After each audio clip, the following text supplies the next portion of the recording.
जय श्री महाकाल। कृपया चैनल पर नए हैं तो चैनल को सब्सक्राइब करें और लाइक करें। आज हम आपके समक्ष बहुत ही विशेष जानकारी लेकर आए हैं। एक अप्सरा सिद्धि और मंत्र देने जा रहे हैं। कृपया आप इसे पूर्ण ध्यान और पूर्ण विश्वास के साथ ही करें। आप इस वीडियो के अंत तक बने रहें, जानकारी पूरी सुने। आधी अधूरी जानकारी खतरनाक होती है, इसलिए जानकारी को पूरा सुने, तभी आपको इसका लाभ मिलेगा। और हम आपको अप्सरा सिद्धि और विधि के बारे में पूर्ण जानकारी देंगे, इसलिए जानकारी को आधी अधूरी न छोड़ते हुए जानकारी का पूर्ण लाभ लें, अंत तक बने रहें और वीडियो को आप लाइक करें। हम आपको यहाँ अप्सरा की विधि देने जा रहे हैं और मंत्र सहित। आपको सर्वप्रथम कि भगवान ने मनुष्य के हाथ, पैर और बुद्धि के साथ साथ सीमित शक्तियाँ की ही प्रदान की है, किंतु इस बुद्धि का प्रयोग ठीक प्रकार से किया जाए तो यह मनुष्य को असीमित शक्तियों का मालिक बनाने के साथ साथ समय भगवान को जानने व उसे प्राप्त करने का मार्ग भी प्रदर्शित करती है। यह विश्वास होना चाहिए, तभी इनमें फायदा मिलता है। अध्यात्म की दृष्टि से एक जातक का प्रमुख लक्ष्य धर्म का अनुसरण करते हुए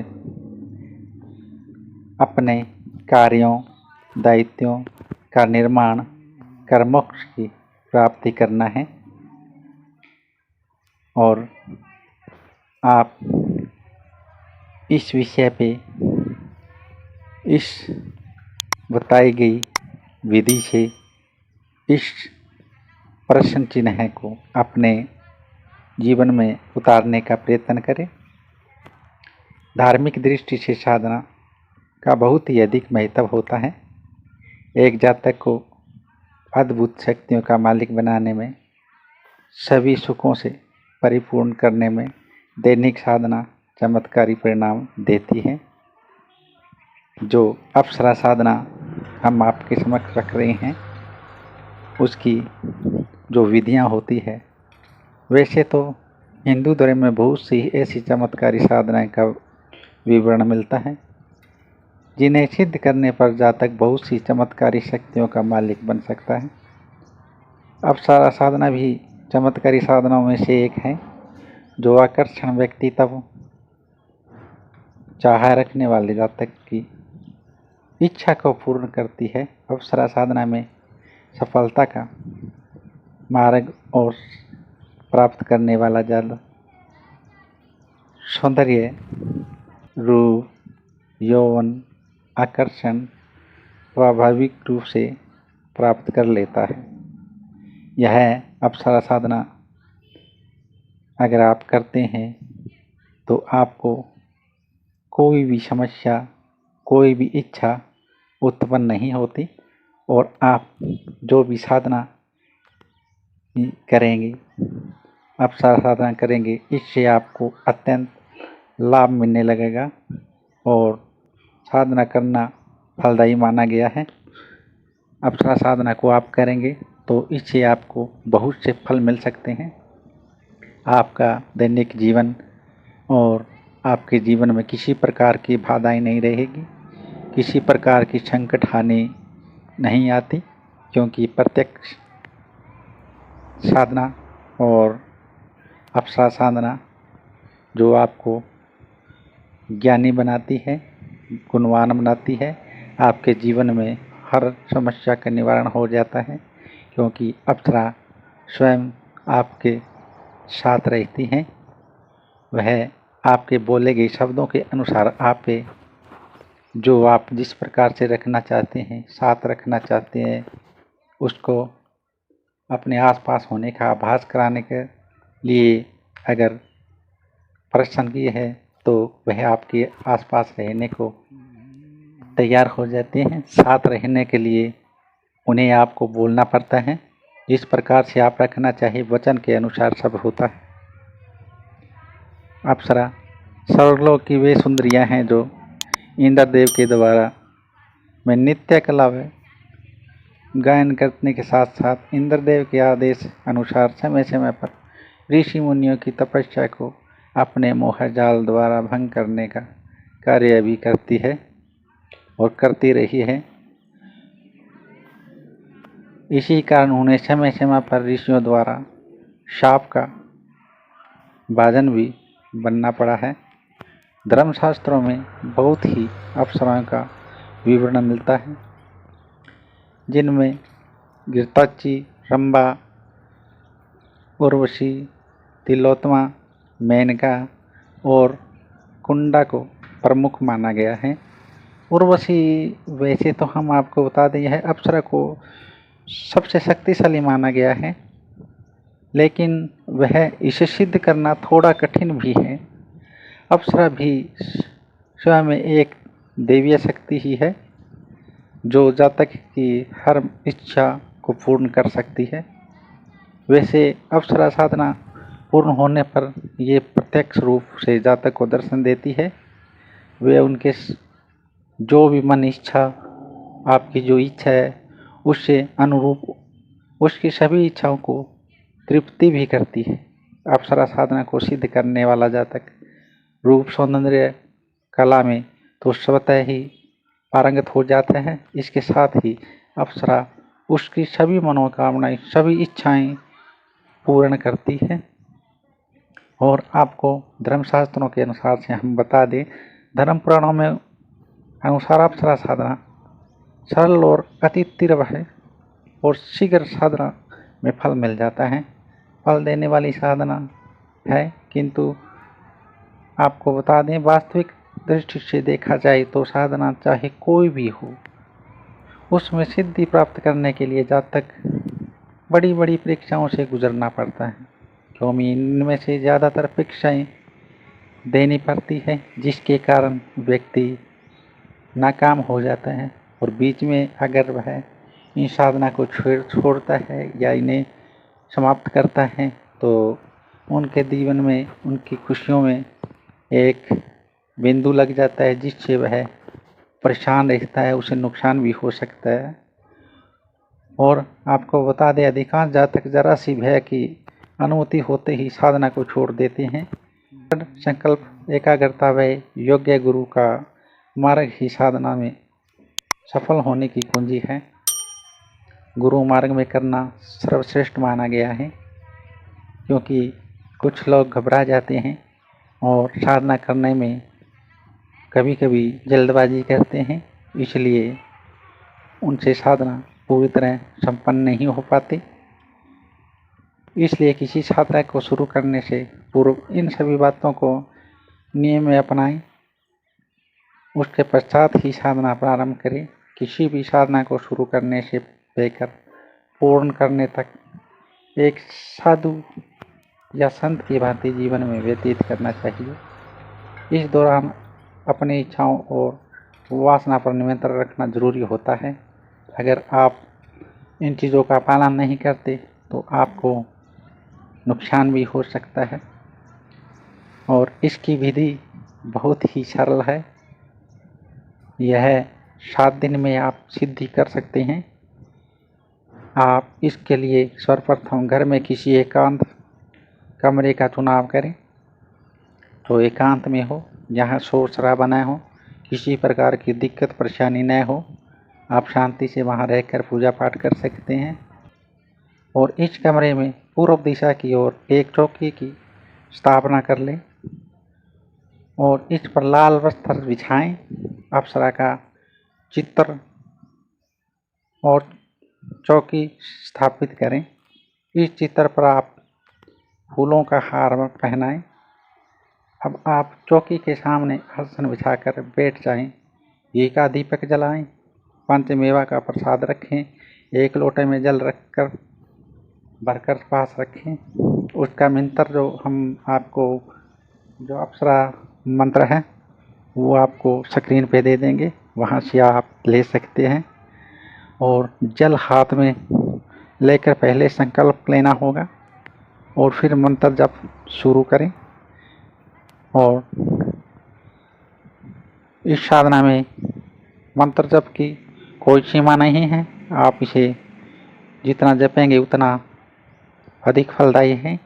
इसलिए अपने सामर्थ्य अनुसार प्रतिदिन समान मात्रा में मंत्र जप करें। मंत्र जप के लिए सप्तष्टि की माला का प्रयोग करें।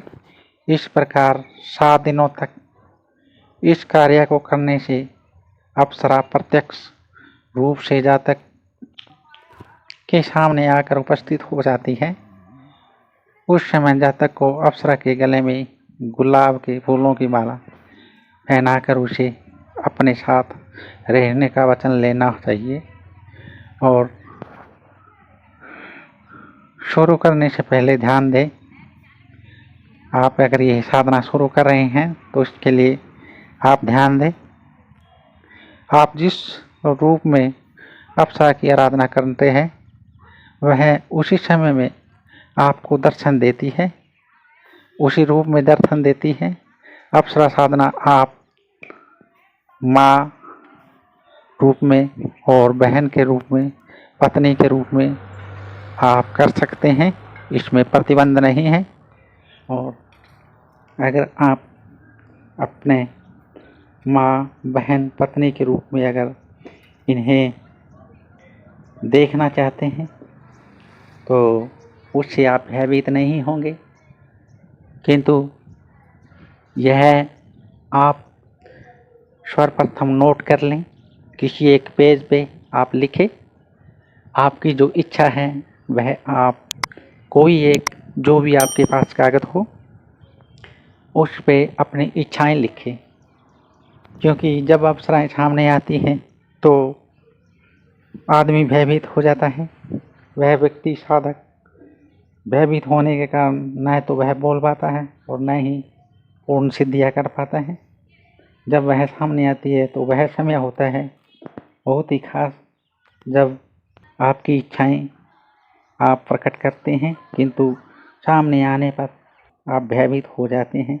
इसलिए आप एक किसी कागज के टुकड़े पे अपनी इच्छाएं लिखें और वह पास रखें, ताकि जब भी आपके साक्षात दर्शन हो तो आप उन इच्छाओं को बोल पाएं और बिना डरे आप यह इच्छाएं व्यक्त कर सकते हैं। किंतु आपको बता दें,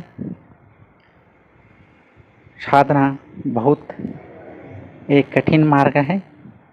कोई एक साधना अगर आप जीवन में कर लेते हैं तो आपके जीवन में कोई ऐसी साधना नहीं होगी जो आप न कर पाएँ। इसलिए एक साधना आप गुरु दक्षिणा में गुरु के समक्ष साथ रहकर करें, इससे आपकी सिद्धि भी हो जाएगी। और जब भी आप कोई साधना करें तो उसमें आपको आपकी एक सिद्धि पूर्ण लाभ देगी। और अपने शरीर का जो सुरक्षा मंत्र है उसको पहले देख लें वह कार्य कर रहा है या नहीं, उसे आजमा कर देखें। उसके बाद ही अपना शरीर बंधन करके आप कोई भी साधना करें तो आपको 100% लाभ मिलेगा। अन्यथा आपको कई बार शक्ति से पहले आने वाली कुछ ऐसी शक्तियाँ जो विचलित करेगी और आपको परेशान करेगी, जिससे आप भयभीत होकर साधना बीच में छोड़ देते हैं, आपको उसका लाभ नहीं मिलता। इसलिए हमारा आपसे आग्रह विनती है कि आप गुरु मर्यादा में रहें और उसके बाद ही अपने शरीर का बंधन करें। और अगर आपके पास कोई शरीर का बंधन नहीं है तो गुरु के साथ रहकर करें, वह आपके शरीर का पूर्ण ख्याल रखें और आपके शरीर पे कोई दिक्कत परेशानी नहीं आने देते। जिस प्रकार आप कोई गाड़ी चला रहे हैं और उसमें आपके साथ 5-6 व्यक्ति बैठे हैं, तो आप अगर पहली बार गाड़ी चलाना स्टार्ट कर रहे हैं तो आपके साथ में आपका अगर गुरु है तो आपको डरने की चिंता नहीं रहती। आपको थोड़ा डर रहता है गुरु का, इसलिए आप गाड़ी को अपने हिसाब से नहीं चलाते। गुरु के समक्ष बैठे हुए आप उनकी आज्ञाओं का पालन करते हुए अपने मन मस्तिष्क में यह विचार रखते हैं ताकि आप वह सही से कंट्रोल कर पाएँ। इसी प्रकार से यह सिद्धियां होती हैं। गुरु के साथ रहते हैं तो आपको किसी प्रकार का भय नहीं रहता। आने वाली दिक्कत आपको गुरु जो होते हैं वह सबसे पहले ही आपको आग्रह कर देते हैं कि अभी आपका ये मार्ग सही नहीं है, इसलिए मन को संत रूपी बनाएं, अपने शरीर को शुद्ध रखें और अपनी इच्छाएं को समाप्त करें। फिर ही साधना में आप उपस्थित होकर शक्तियों का आभास लें। अगर एक बार आपको शक्तियों का आगमन हो जाता है, एक बार सिद्धि कर लेते हैं, तो आपके जीवन में कोई ऐसी समस्या नहीं आएगी, कोई ऐसी सिद्धि नहीं आएगी। ऐसी सिद्धि से आप चुटकियों में हल कर पाएंगे, जिससे आपको तुरंत 100% लाभ मिलने लगेगा। क्योंकि यह साधना विधि विधान से की जाने वाली साधनाएं हैं। इनमें जरा सी भी चूक आदमी को नष्ट कर देती है। वीडियो अच्छा लगा तो कृपया लाइक करें और